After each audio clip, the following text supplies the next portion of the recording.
Well, hello everybody. Welcome to TVCRE episode number 8. If you're not sure what that means, 8 is great. We got Srini Nookala today with LDK. What is Treasure Valley Commercial Real Estate about?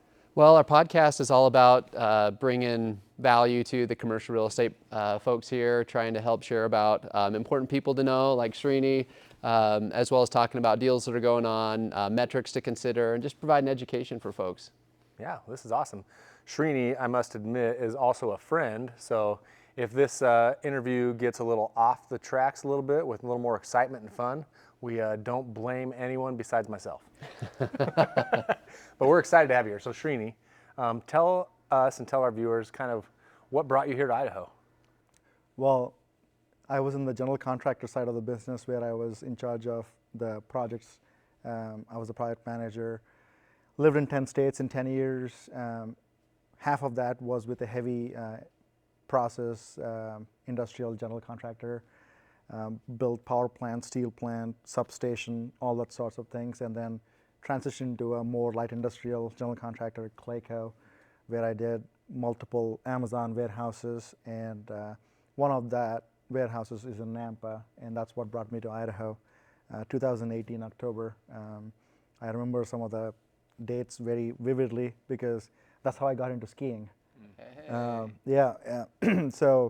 I moved here, and then once I finished this Amazon, I was working on another Amazon in Tracy, California, and we had our daughter here, and at that time she was 6 months, and I hate walking away from her every week traveling, so decided to plant roots in Idaho, and we purchased a house and settled here, and loved it ever since.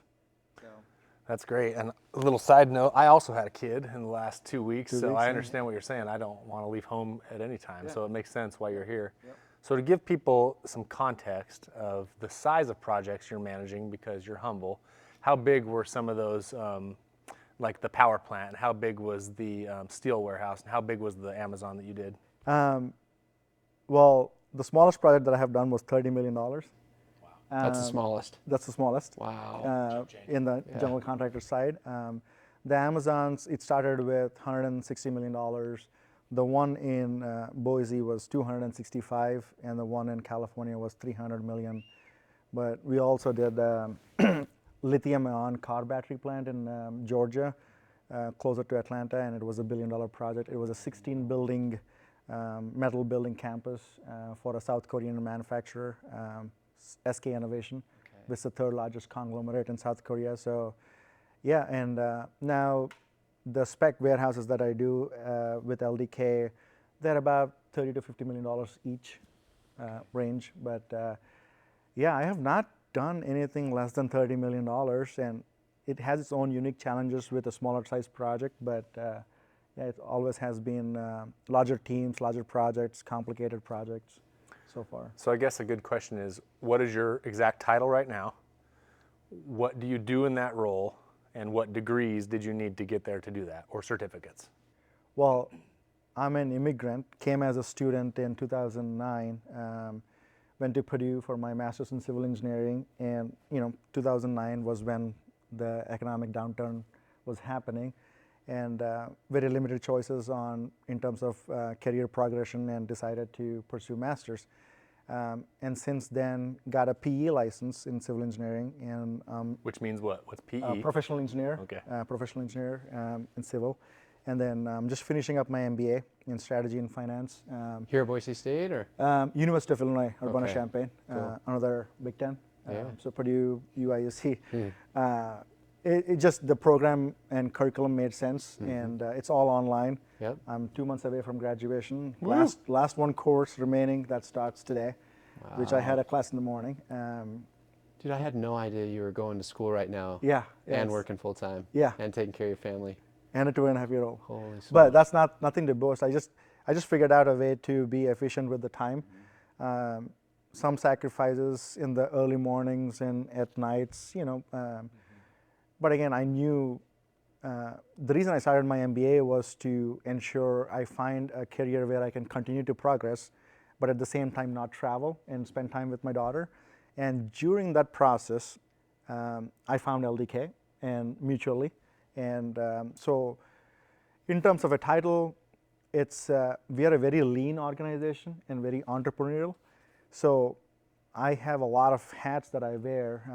I'm involved in the land acquisition, any of the acquisitions in Idaho, all the way through leasing efforts and getting involved with the brokerage community. And that's the reason, I'm involved with, brokers and the title companies more so than other development managers. But and then everything in between, coordinating with the design team, hiring the general contractor, bidding process, working with the jurisdictions.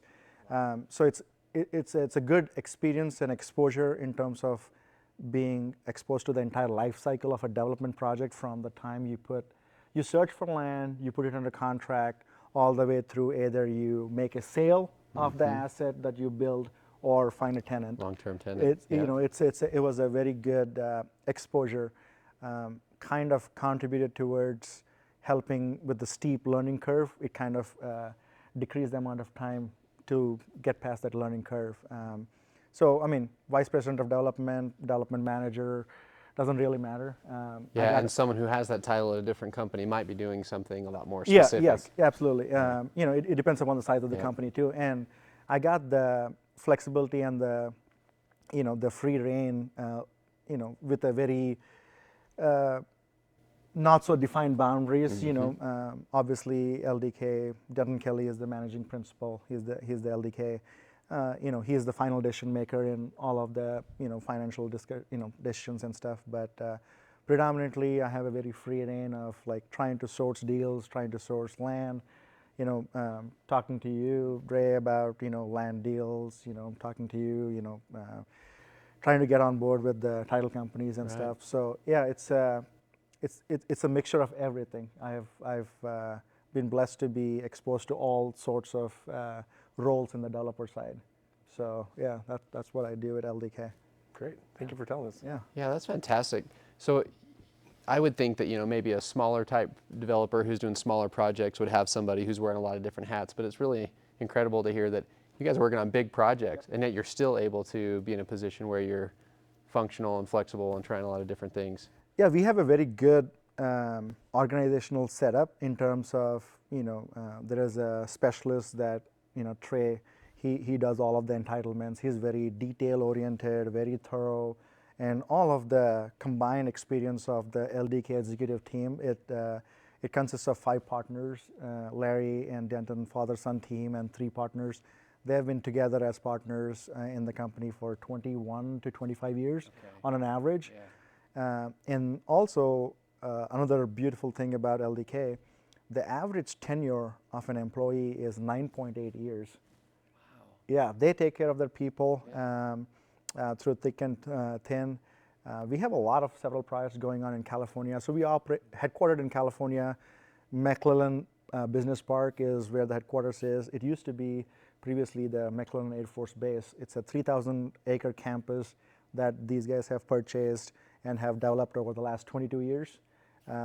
The biggest skill set out of all of this is brownfield development, but we do industrial, multifamily, urban mixed use.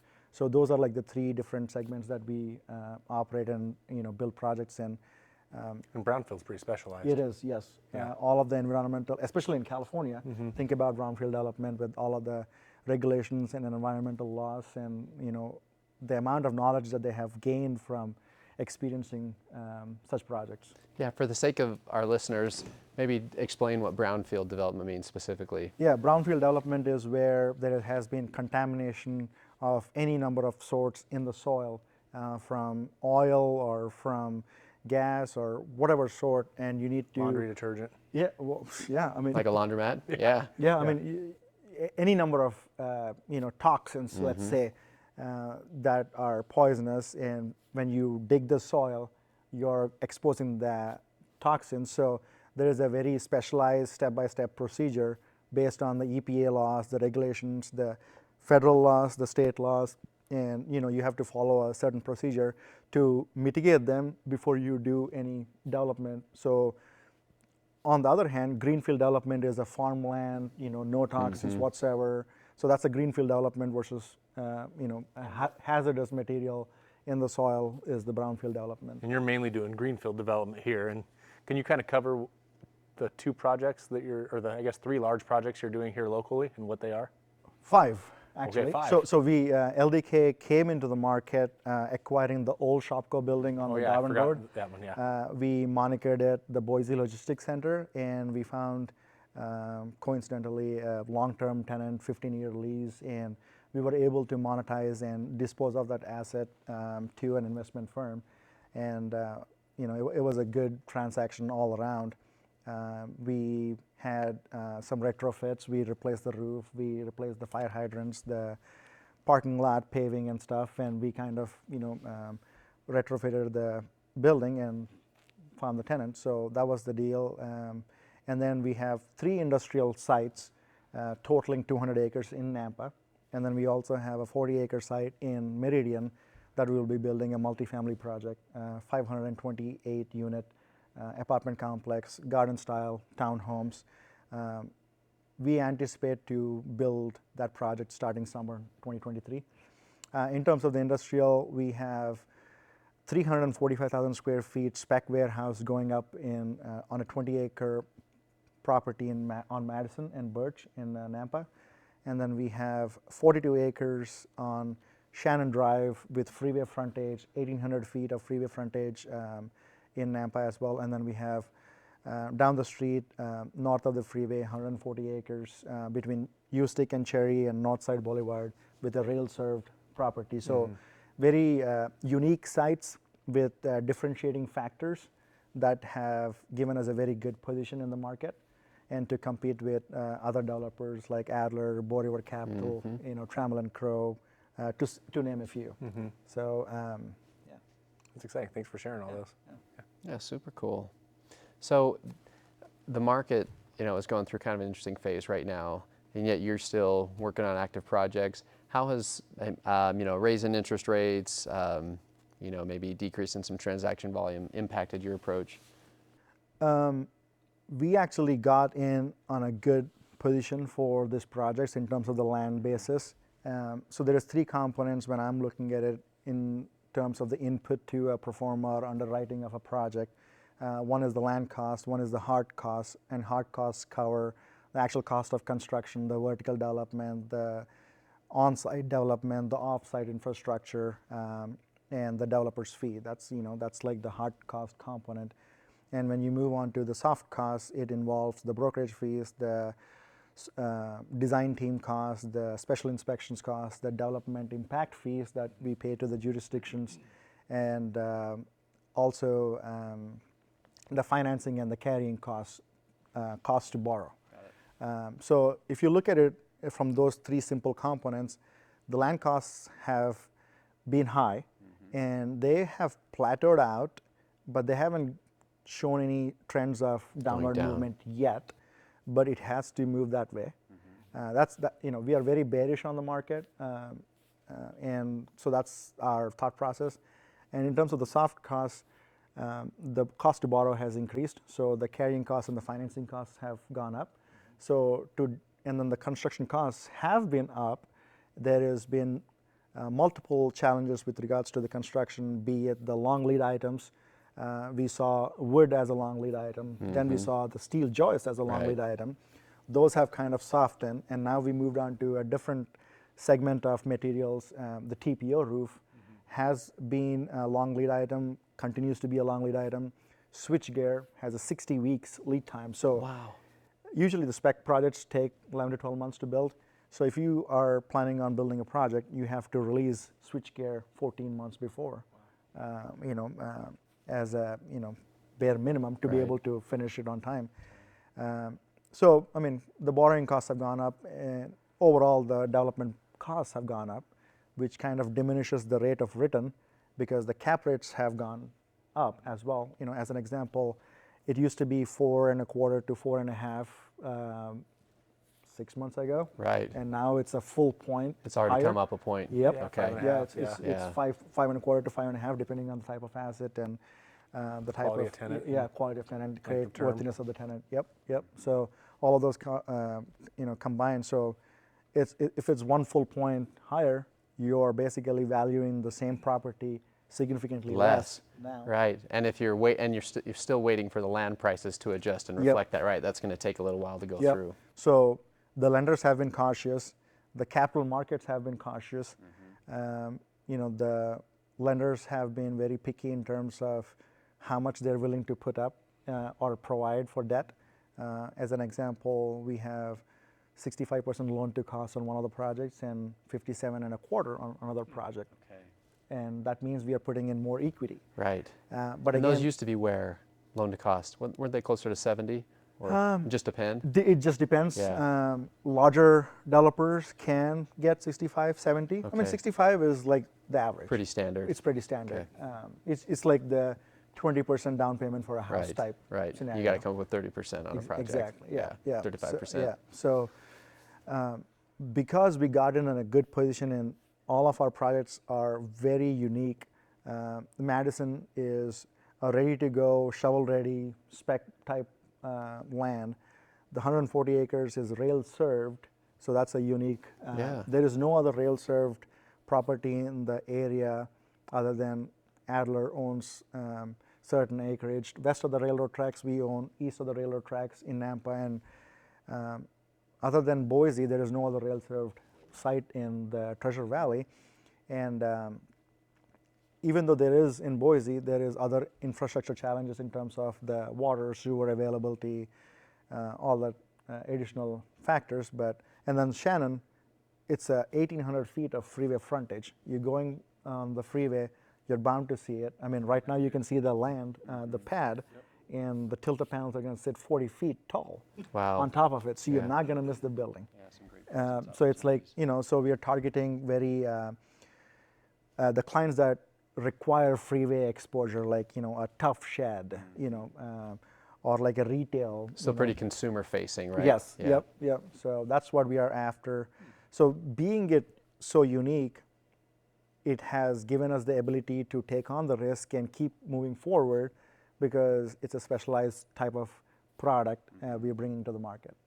And at least of those three, the land input was pretty good. Yes, right? yep. And dealing with the increases in the other buckets. Yep. So you've done projects in other states. Why is Idaho the best to work in so far?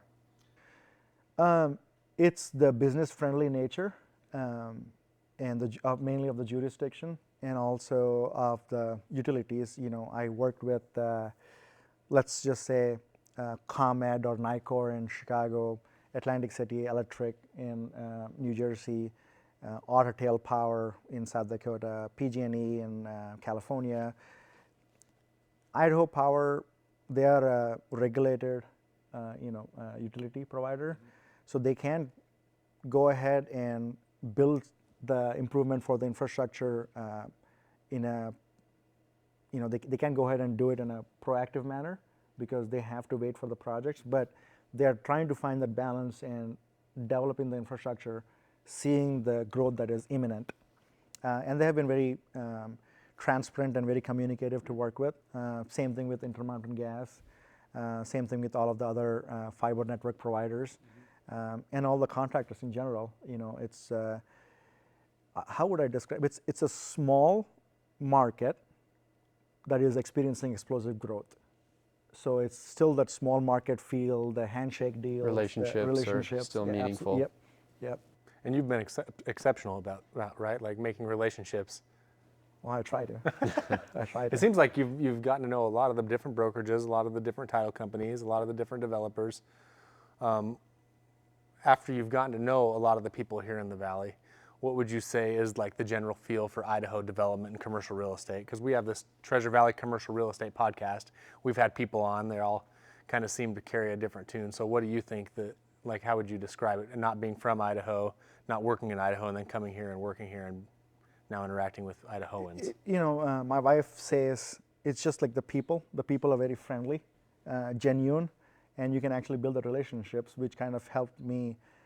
One of the cons of me traveling is I was never able to establish long-term relationships with people or firms because I would build a project and then move on. So this is actually one of the only and first time that I actually started building meaningful relationships with a long-term view, because I'm here for the long-term growth.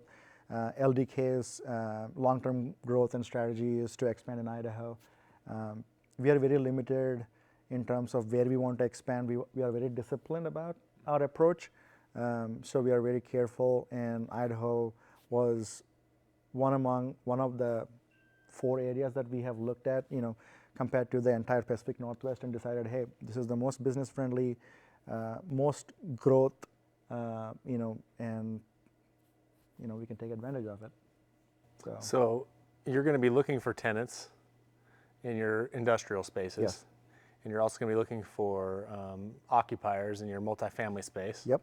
What kind of ways would you like people to get a hold of you if they were trying to reach you to kind of say, hey, we're interested in some of these spaces, or we're interested in renting an apartment from this new multifamily project you're talking about? Yeah, so in terms of the industrial, our 140 acres property and the Madison are listed with Colliers, Devin Ogden and Michael McKnight as the listing brokers. And Shannon, Northside Logistics Center, is listed with TOK, Chris Pearson and Gavin Phillips. And both of the sites have their marketing, brochures type / banners up, and that would be the one way. The other way is also to contact me directly through the LDK website. We have independent project websites, MadisonLogisticsCenter.com, NorthsideLogisticsCenter.com, that gives all of the specifications for the type of the building, the floor plans, any of the details for contact information. In terms of the multifamily, our strategy is to, once we start building and start to turn over each independent building with units, we will hire a property manager to manage the building, and they will be charged with, filling up the units. Yes, bringing up that NOI. Yep. Yeah. Yep.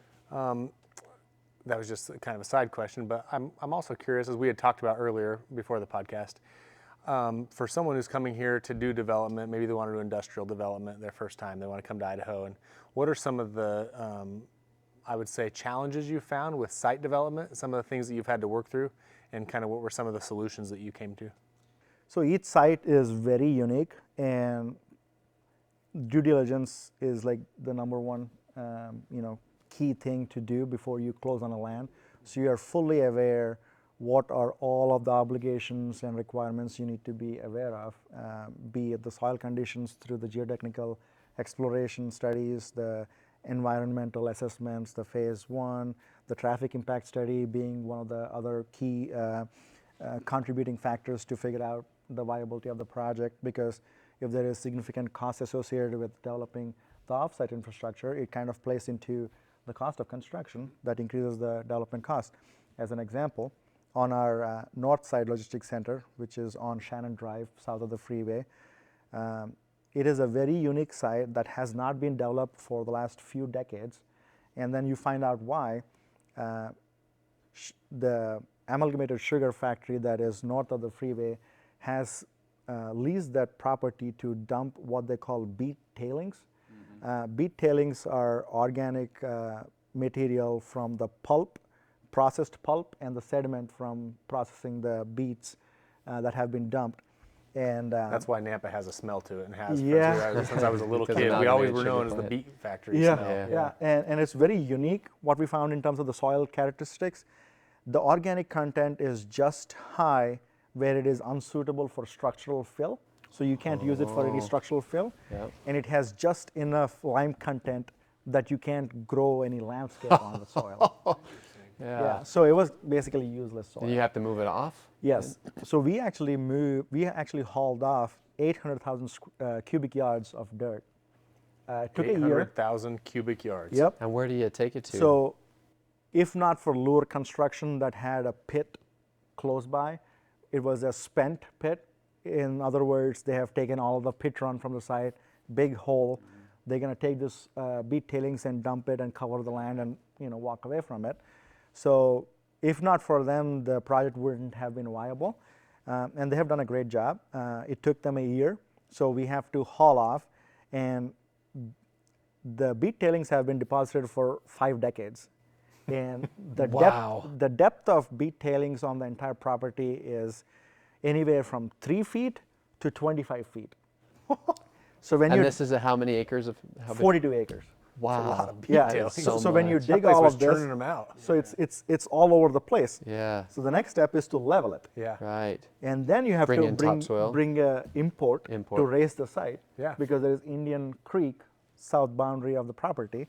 So we had groundwater issues. So we had to raise the site. So we spent about $7.5 million for this whole endeavor before we can consider the site shovel ready. Right. So it was a significant challenge. It was a significant risk, and we are excited to see it pay dividends in the near term. But that's like a couple of the challenges. And then usually with Idaho, there is issues with water rights and irrigation ditches, canals Right. on the property. So if there is interest to develop a property, you have to figure out how you can lay out the buildings, how you can realign the ditches, canals, if it is possible or not. Groundwater is another concern, or lack of water is also another concern. You know, in Southeast Boise specifically, or you know, as you go east of Boise. Right. Power infrastructure, you know, bringing in the utilities, the sewer.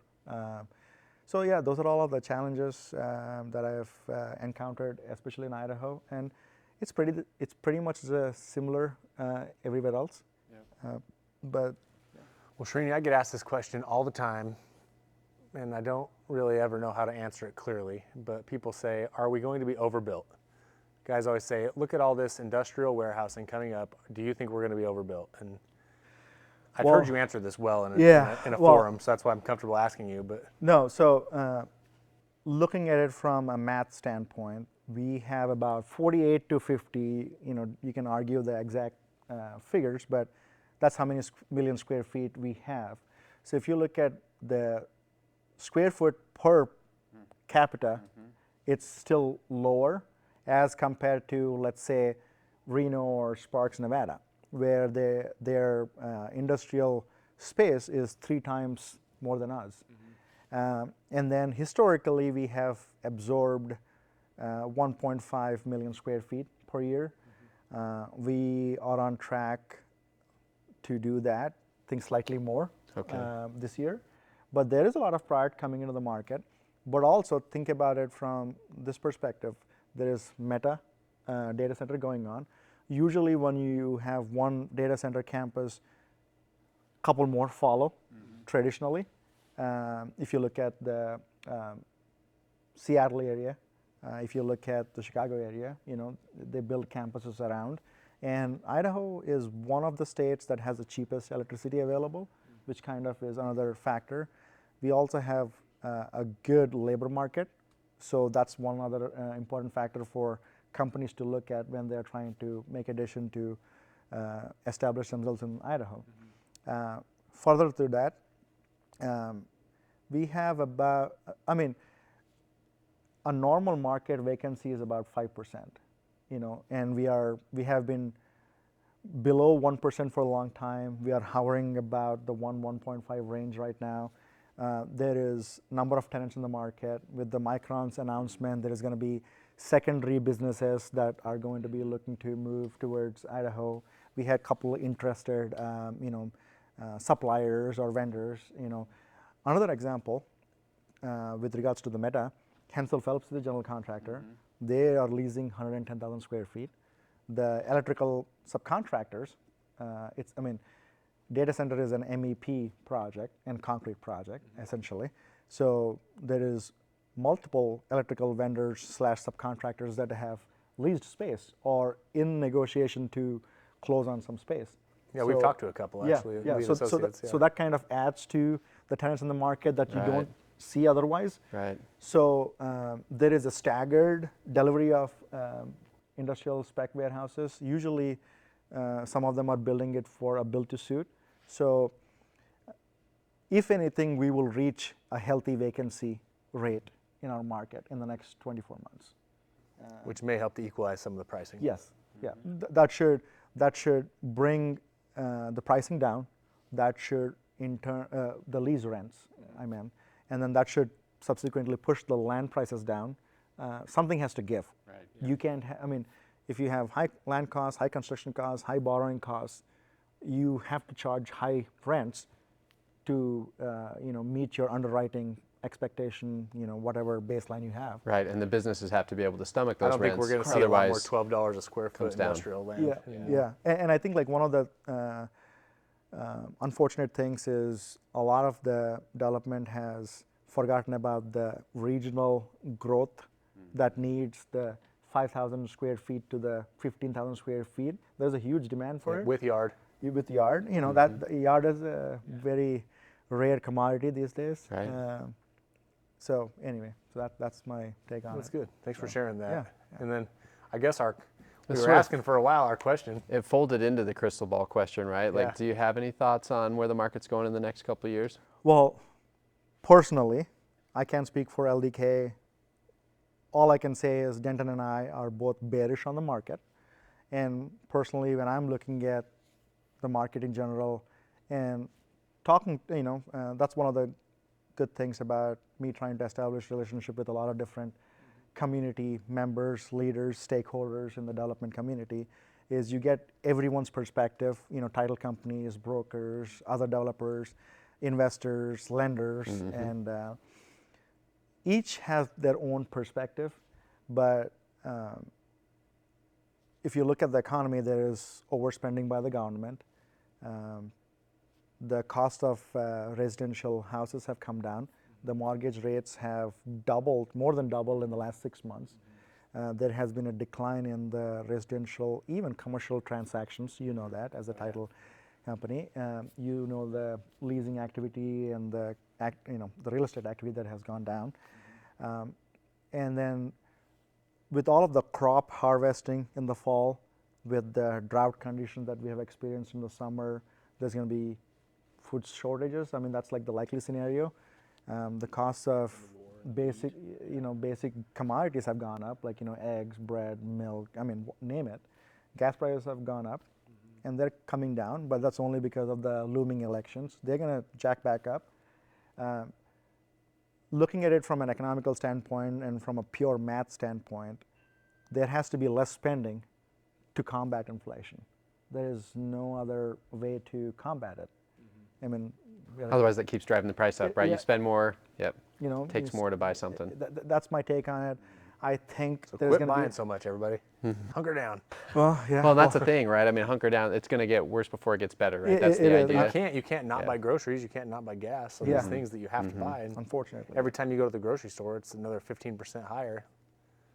Yeah, I mean, I think there's going to be a recession. I mean, technically, people are still arguing if we are already in a recession or not.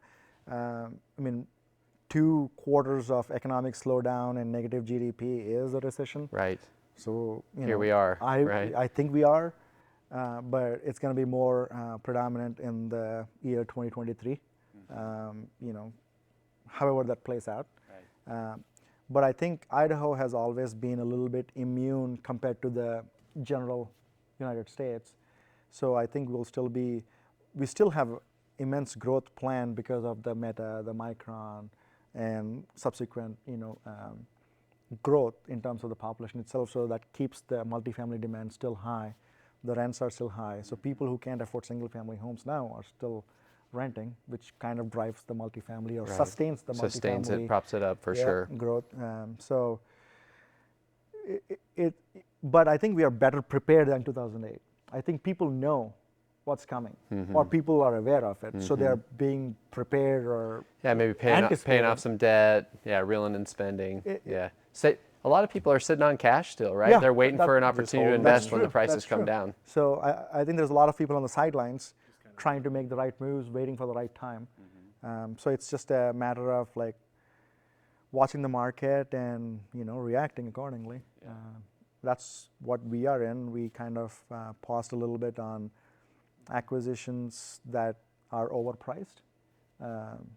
But anything that we think is still a great deal is a great deal. Still gonna do So, it. Yeah. Yeah. So Well, it's sure it's a pleasure having you on the show. absolutely. Thanks for having me. It It was was great. And Yeah. we got one more thing to ask. Taylor, you went through a recent life change. Do you want to kind of talk about what's going on in your life? Oh, for sure. Yeah. So we didn't have another baby. We're still at 5. We're not having any more. We'll take care of that for you. But I did switch jobs recently. So I finished up at Empire a couple weeks ago and started as the new state manager for Fidelity National Title. Congratulations. Yeah, congratulations. That's a big role. Great opportunity, an opportunity to move up. Super thankful to the team at Empire and the family there that I still consider them to be really close and wish them the best. That's just sort of the nature of the biz. Is sometimes you got to take those opportunities that push you and stretch you, and so have a chance to chase that next step at Fidelity. Well, congratulations. That's exciting. Thanks, man. We're Thanks, happy guys. It's exciting, yeah. Well, thank you guys all for tuning in to TVCRE, Treasure Valley Commercial Real Estate, or Commercial Relationships. And that's what we're trying to do here is build relationships and just help you guys all learn about our market and the people and the wonderful people in our market and just the way that we can all work together to try to bring about common good. So have a good day. Do you want to give a prop to Valiant Productions? Oh yeah, Valiant Productions. We as absolutely need to do that. So we're here in the Valiant Production studio, thanks to our kind of do-it-all cameraman, editor, Jack Openshaw, who helped connect us with these guys. But Valiant Productions has an amazing space. They're doing audio-visual production and recording in the Valley, and we appreciate them letting us utilize their space for this podcast episode and hopefully future episodes as well. Yeah, thank you very much. Yeah, thanks for having me, guys. Yeah, Thanks, thank you. Srini.